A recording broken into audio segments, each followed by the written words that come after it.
سيد الوزير، كما كتعرفوا بانه قرار المنع والترخيص في المغرب خصو يكون عنده سند قانوني.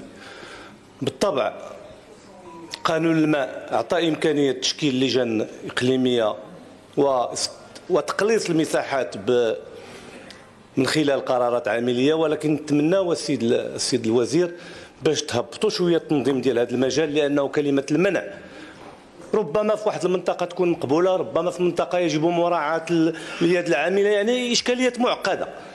ولهذا خص القانون يسعفنا باش يهبط التنظيم المحلي او الجهوي باش يتخذ القرار المناسب في الوقت المناسب وفق الاكراهات اللي كاينه في المنطقه. كلمه المنع بصفه هكا بطريقه مجرده، اول حاجه خصها اساس قانوني، ثاني حاجه خصنا نراعيو الظروف. يعني الان كنتكلموا على الماء، يعني كنتكلموا على كلفه ماليه، وغادي يكون لنا نقاش غدا في اللجنه، ولكن نتمناو يكون تعديل قانون الماء في اقرب وقت. وشكرا سيدي.